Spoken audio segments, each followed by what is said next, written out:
जय माता दी। नमस्कार दोस्तों, स्वागत है आप सभी का हमारे YouTube चैनल लक्ष्मी शर्मा की कहानियाँ पर। ओम नमो भगवते वासुदेवाय। प्यारे भक्तगणों, आज आप सभी श्रवण करेंगे मार्गशीर्ष महीने की दूसरे दिन की महात्मय कथा। भगवान आपकी हमारी सबकी मनोकामना को पूर्ण करे। प्रेम से बोलिए श्री कृष्ण भगवान की जय, राधा रानी की जय, लक्ष्मी नारायण की जय। ब्रह्मा जी श्री विष्णु भगवान से बोले, हे देवे, आपने श्री विष्णु को प्राप्त करने के लिए मार्गशीर्ष मास का विधि विधान से भक्ति पूजन करने को कहा है। इसलिए हे देवेश, इसकी विधि क्या है? विष्णु भगवान ब्रह्मा जी से बोले कि आलस्य को छोड़कर सूर्य उदय से पहले उठकर विधि पूर्वक नित्य कर्म व आचमन आदि कर और अपने गुरु को नमस्कार करके मेरा स्मरण कर, मल मूत्र त्याग करके पवित्र होकर मौन रहकर भक्ति भावना से सहस्त्र नाम से मेरा कीर्तन करे। यथा विधि मृतिका आदि से शुद्ध होकर मौन रहकर दंत धावन करके आचमन कर विधि अनुसार स्नान करे। हे महामते, तुलसी की जड़ की मिट्टी को तुलसी पत्र सहित लेकर मूल मंत्र या गायत्री मंत्र से अभिमंत्रित करें। मूल मंत्र से उस मृतिका को शरीर में लगाकर तालाब या कुएं के जल से स्नान करें और जल के अंदर नाक डुबाकर मंत्र का जाप करें। उस जल में स्नान करते समय तीर्थ स्थल की कल्पना करते हुए विद्वान मंत्र जप करें। मूल मंत्र ओम नमो नारायण। यह अष्टाक्षर मंत्र विष्णु भगवान का है। पवित्र होकर अपने सामने चारों ओर हाथ में कुशा को लेकर आचमन करें। शुद्ध जल से स्नान करके विद्वान कल्पना करते हुए इस मंत्र से जप करें। तुम विष्णु पाद से प्रकट हुए हो, अतएव तुम वैष्णवी हो और तुम विष्णु देवता हो। तुम मेरी रक्षा करो। जन्म से मरण प्रयत्न तुमको नमस्कार है। वायु देवता को 3.5 कोटि तीर्थ कहा गया है। हे जानवी, जो स्वर्ग और अंतरिक्ष में है वे सब तुम्हारे जल में वास करते हैं। तुम्हारा नाम नंदिनी है और देवताओं के यहाँ नलिनी नाम है। पुत्री, आकाश गंगा, संसार गामिनी, ये नाम योगी लोग कहा करते हैं। हे जाह्नवी, तुम विद्याधारी, सुप्रसन्ना और लोक प्रसादिनी तथा क्षेमा, जाह्नवी, शांता, शांति प्रदायिनी हो। इन पवित्र नामों को स्नान करते समय नित्य स्मरण करें। यह 3 लोक में गमन करने वाली गगड़ा सदा उस स्थान में वास करती है। हाथ जोड़कर ऊपर कहे हुए मंत्र का 7 बार जाप करें। जल में अंजलि लगाकर पुनः 3, 4, 5, 7 बार स्नान करें और उसी प्रकार मिट्टी को भी अभिमंत्रित करके शरीर में लगाए। मृतिका का मंत्र है अश्वकांते, अर्थात हे मृतिके, तुम घोरों से कांत हो, अर्थात तुम्हारे ऊपर घोड़ा चला करते हैं। हे रथ कांते, अर्थात तुम्हारे ऊपर रथ चला करते हैं। हे विष्णुकांते, अर्थात श्री विष्णु भगवान के चरण कमलों से 3 लोक को नापने वाले। हे वसुंधरे, अर्थात रत्नों को धारण करने वाली।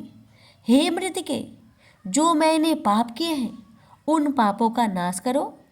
हे मृतिके, सैकड़ों बाहु वाले श्री कृष्ण के वराह रूप से तुमको ऊपर उठाया है। हे सुब्रते, तुम समस्त प्राणियों की उत्पत्ति स्थान हो, तुमको नमस्कार है। इस प्रकार स्नान करके विधि पूर्वक आचमन करें और जल के किनारे खड़े होकर श्वेत वस्त्र धारण करें। आचमन करके देवता पितर ऋषियों का तर्पण करें और वस्त्र को पहनकर तर्पण की धोती को निचोड़े। हे द्विज श्रेष्ठ, वैष्णव लोग मंत्र से अभिमंत्रित करके ललाट पर शुद्ध मृतिका को लगाए। आलस्य रहित होकर यथा संख्या उद्धर में पुण्य तिलक धारण करे। हे ब्राह्मण, ब्राह्मण सदा 12 पुंड धारण करे। हे पुत्र, क्षत्रिय लोग 4 पुंड को धारण करे और वैश्य लोग 2 पुंड को धारण करे, तथा स्त्री और क्षुद्रों को 1 पुंड कहा गया है। मस्तक, उदर, वक्षस्थल, कंठ, दोनों कोख, दोनों कान, पीठ, त्रिक अर्थात रीढ़ में, पीठ के निचले भाग में और सिर पर धारण करे। हे अनंग, ब्राह्मण को सदा बाहर तिलक धारण करने को कहा गया है और क्षत्रिय को ललाट में, हृदय में और दोनों भुजाओं में धारण करे। वैश्य लोग ललाट में और हृदय में धारण करे तथा स्त्री और क्षुद्र लोग केवल ललाट में धारण करे। ललाट में केशव का, उदर में नारायण का ध्यान करे, वक्षस्थल में माधव का, कंठ में गोविंद का, दक्षिण कोख में विष्णु का, बाहु में मधुसूदन का, कानों के मूल भाग में त्रिविक्रम का, वाम पर्श में वामन का, वाम बाहु में श्रीधर का, कान में ऋषिकेश का, पीठ में पद्मनाभ का, रीढ़ में दामोदर का न्यास करे और हाथ धोकर जल को वासुदेव का स्मरण कर सिर पर धारण करे। इस प्रकार ब्राह्मण धारण करे। क्षत्रिय के लिए निश्चय करे। प्रथम ललाट में केशव का, हृदय में माधव का, हे वत्स, दोनों बाहुओं में मधुसूदन का स्मरण करे। यह विधि क्षत्रियों के लिए है। अब वैश्य का कृत्य सुनिए। ललाट में केशव का, हृदय में माधव का ध्यान करें। स्त्री और क्षुद्र ललाट में केशव का ध्यान करें। इस विधि से हमारी प्रसन्नता के लिए पुंडों को धारण करें। श्याम वर्ण का तिलक शांति को देने वाला है और बस में रहने के लिए रक्त वर्ण का तिलक करें। पीत वर्ण का तिलक करने से लक्ष्मी प्राप्ति होती है और श्वेत वर्ण का तिलक करने से मोक्ष होता है। इन तिलकों को एकांतवासी होकर महाभाग लोग समस्त लोक के हित में रत रहने वाले धारण करते हैं। बीच में छिद्र छोड़कर विष्णु चरण की आकृति के समान पुंड को धारण करे। मध्य में छिद्र से युक्त तिलक को हरि मंदिर कहते हैं। ऊपर को उठा हो, सुंदर हो, सीधा हो, पतला हो, पार्श्व भाग सुंदर हो और मन को मुक्त करने वाला हो, यह उत्तम तिलक कहा गया है। और जो बिना छिद्र का तिलक धारण करते हैं वे दीजों में अधम है, और जो दीजों में अधम बिना छिद्र का ऊर्ध्व में पूर्ण को धारण करते हैं वे तिलक में लक्ष्मी के साथ स्थित मुझ को अलग करते हैं और ललाट में कुत्ता को पैर लगाते हैं। इसमें कुछ भी संचय नहीं है, इसलिए छिद्र युक्त पुंड को धारण करें। यदि बड़ा छिद्र हो तो उत्तम कहा गया है। ब्राह्मण लोग हरि के सालोक के पद प्राप्ति के लिए सदा इस तिलक को धारण करें। प्रेम से बोलिए श्री कृष्ण भगवान की जय, राधा रानी की जय, लक्ष्मी नारायण की जय। इस अध्याय का नाम है सांख्य योग। संजय बोले, हे धृतराष्ट्र। तब श्री कृष्ण की दया युक्त नेत्रों में आंसू भरकर व्याकुलचित अर्जुन से बोले, हे अर्जुन, अनर्थ के सेवन करने योग, अपयश कारक, नरक में गिरने वाला मोह इस समय तुम्हारे मन में कहाँ से आया? तुम कायर मत बनो, यह शोभा नहीं देता। तुम हृदय की दुर्बलता को त्याग कर युद्ध के निमित्त खड़े हो जाओ।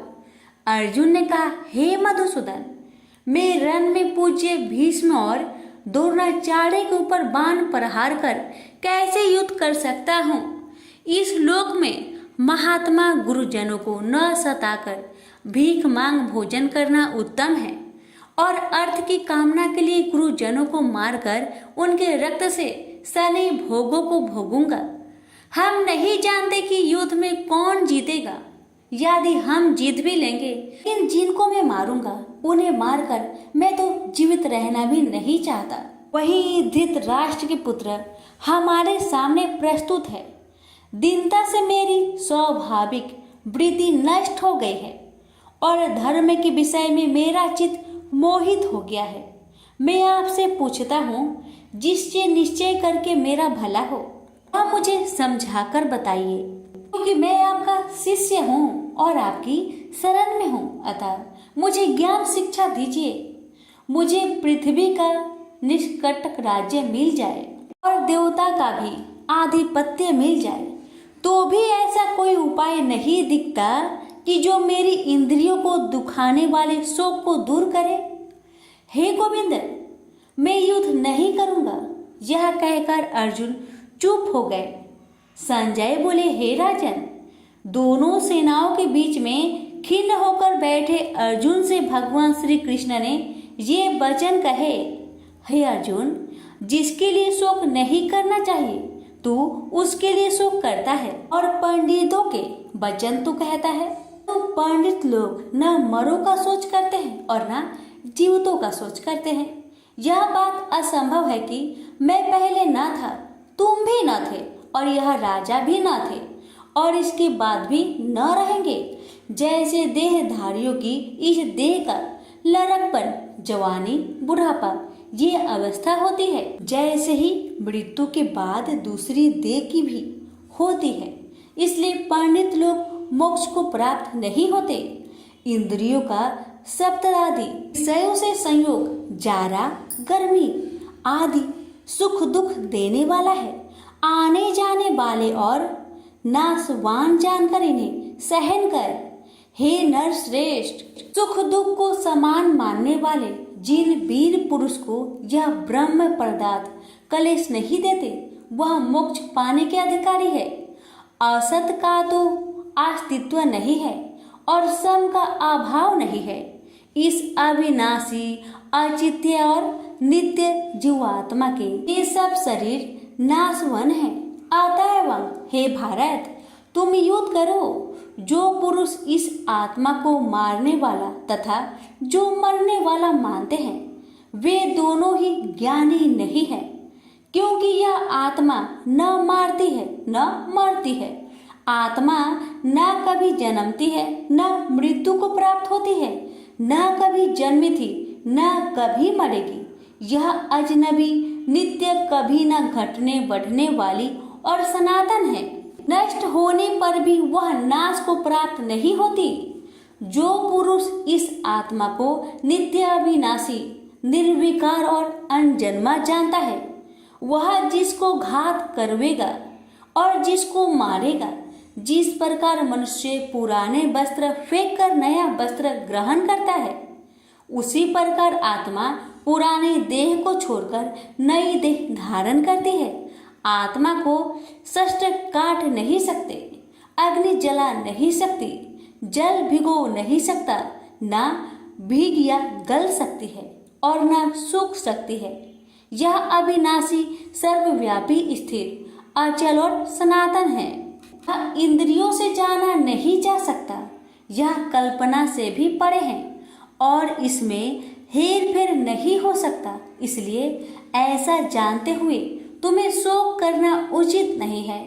हे महाबाहो, यदि तुम इस आत्मा को नित्य जन्म लेने वाला मानते हो तो शोक नहीं करना चाहिए, क्योंकि जो जन्मा है उसकी मृत्यु है और जिसकी मृत्यु हुई है उसका जन्म होना निश्चय है। अतः जो बात अनिवार्य है उसके लिए सोच करना व्यर्थ है।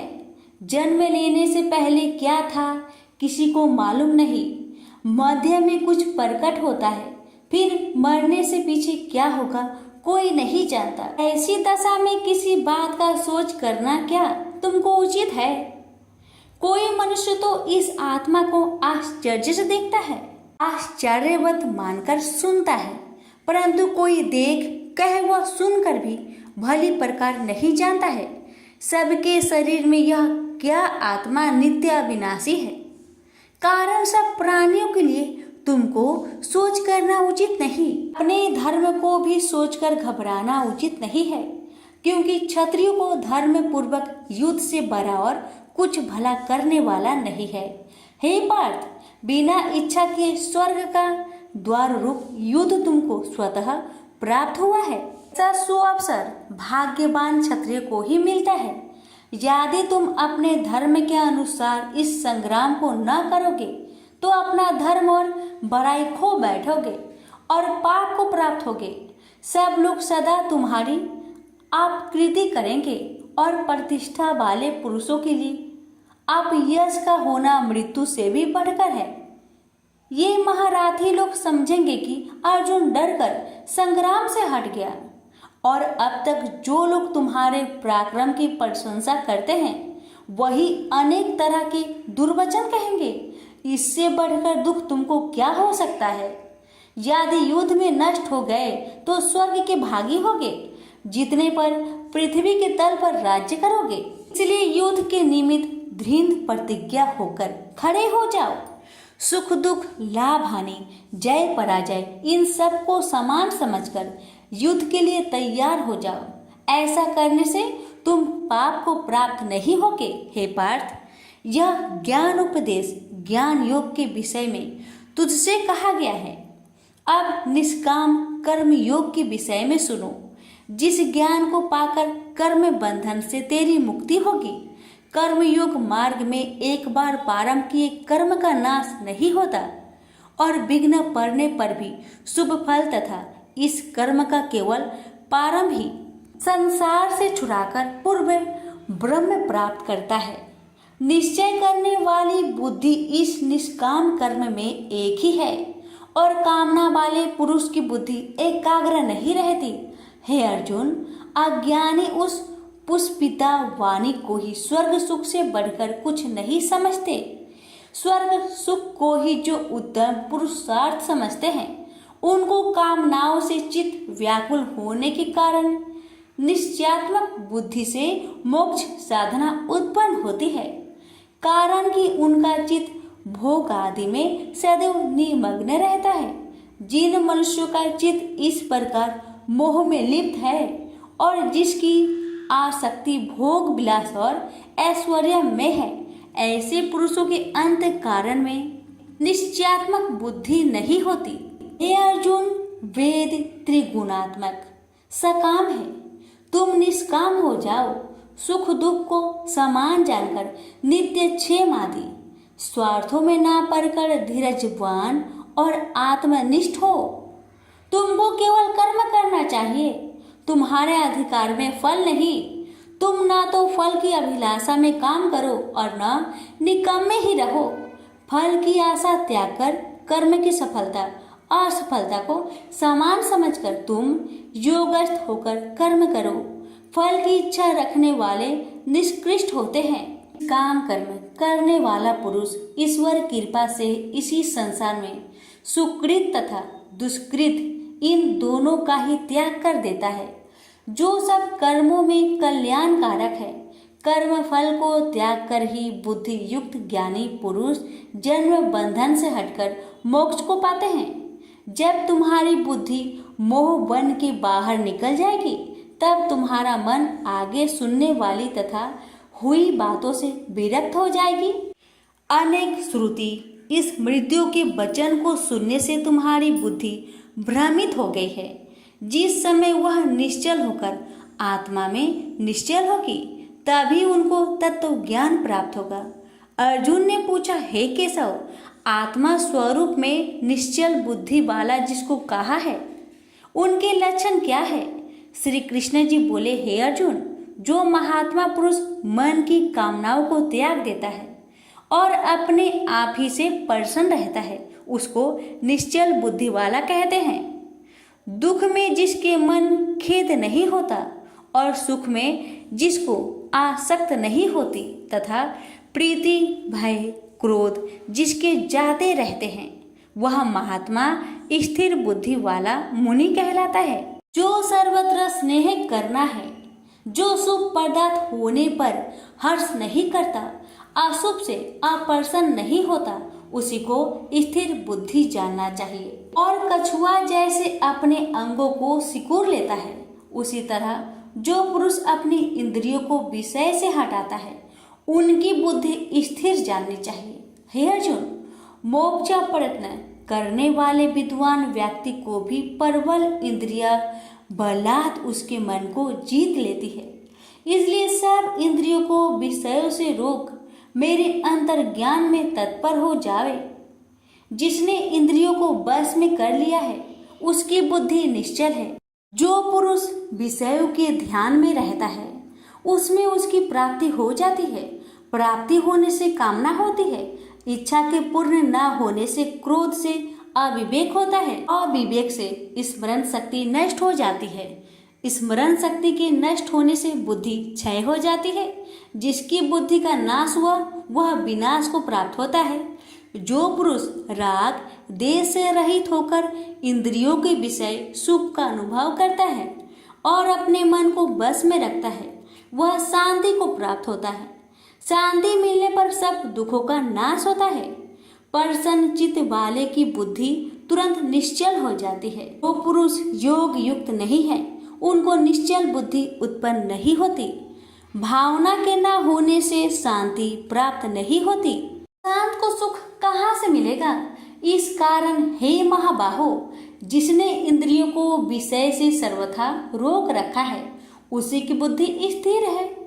जब सब प्राणियों की रात होती है उसमें संयमी जागता रहता है और प्राणी मात्र जिस समय जागते हैं मुनि जनों की वह रात्रि है।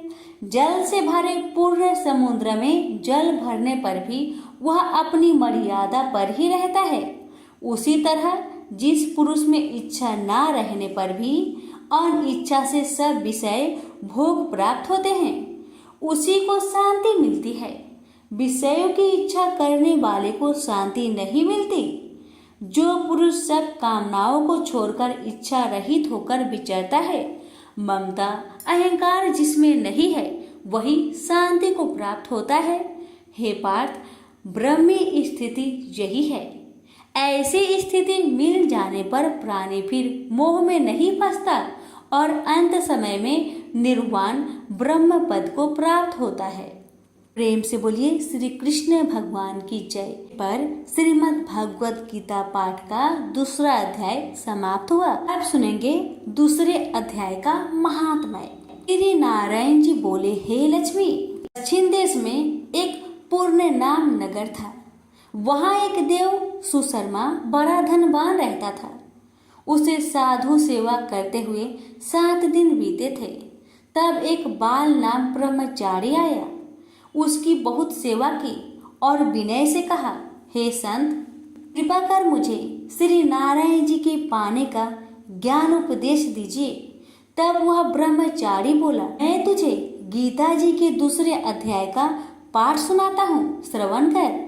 एक आइली वन में बकरियां चरा रहा था। वहां मैं भजन किया करता था। एक दिन रात को आइली अपनी सभी बकरियों को लेकर घर के रास्ता में चल रहा था कि मार्ग में एक सिंह बैठा मिला उसे। एक बकरी सबसे आगे अपनी ओर चली आती देखकर शेर वहां से भाग गया। तब आइली यह देखकर बहुत हैरान हुआ और मैं भी वहां पर खड़ा हुआ था। उस चौराहे ने मुझे देखकर कहा, मैंने यह आश्चर्य देखा कि बकरी को देखकर शेर भाग गया। ये कैसे हुआ? तुम तो त्रिकाल के हो, यह वृत्तांत मुझे सुनाओ, तुम सब कुछ जानते हो। तब संत ने कहा, हे आइली, मैं तुझे एक छिपकली वार्ता सुनाता हूँ। यह बकरी पिछले जन्म में डायन थी। जब इसका पति मर गया तब यह बड़ी डायन हुई। इस सुंदर लड़के को देखे उसी को खा लेती थी। और शेर पिछले जन्म में फंदक था। वह पंछी को पकड़ने के लिए वन में जाया करता था। ये डायन भी वही वन को गई। वह डायन ने उस फंदक को खा लिया था। अब वही फंदक शेर हुआ। वह डायन बकरी बनी है। शेर को पिछले जन्म की खबर है, इसलिए बकरी को देखकर शेर ने समझा कि अभी यह मुझे खाने के लिए आ रही है। तब आइली ने कहा, मैं पिछले जन्म में कौन था? तब संत बोला, तू पिछले जन्म में चांडाल था। आइली ने कहा, हे ब्रह्मचारी जी, कोई उपाय भी है जिससे हम तीनों ही इस अधम देश से छूटे? तब संत जी बोले, हम तुम तीनों का उद्धार करते हैं। ये कहकर संत जी ने जब गीता जी के अक्षर सुनाए तो उनको सुनते ही तुरंत आकाश से विमान आए और उन तीनों को विमानों में बैठाकर बैकुंठ लोक को ले गए। अधम देह से छूटकर देव देही पाई और देव सुशर्मा भी ज्ञान को सुन मोक्ष को प्राप्त हुआ और देव देही पाकर बैकुंठ को गया। तब श्री नारायण जी ने कहा, हे लक्ष्मी जी, जो मनुष्य श्री नारायण जी के ज्ञान को पढ़े सुने वह अवश्य मुक्ति को प्राप्त होता है। प्रेम से बोलिए लक्ष्मी नारायण की जय। यहीं पर हमारी गीता पाठ का दूसरा अध्याय का महात्म्य समाप्त हुआ। एक बार की बात है, एक संत गणेश जी के बहुत बड़े भक्त थे। वह प्रेम भरे हृदय से पूरे दिन गणेश जी की सेवा में लगे रहते थे।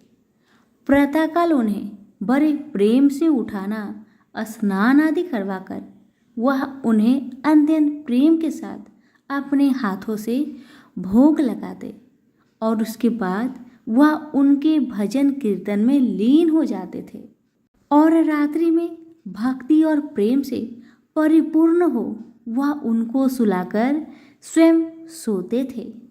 यह कार्य उनकी दिनचर्या बन गया था।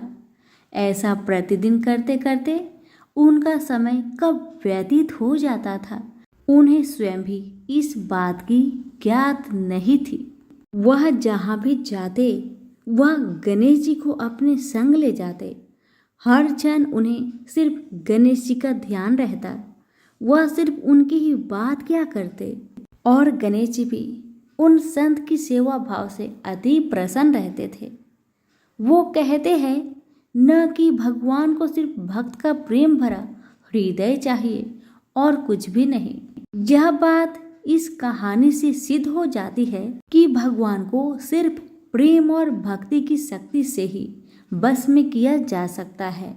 एक बार वह संत कुछ अन्य संतों के साथ ट्रेन की यात्रा कर रहे थे। वह संत अपने साथ गणेश जी को भी अपनी यात्रा में ले आए और अपनी साथ वाली सीट पर उन्हें विराजमान कर उनको प्रणाम किया।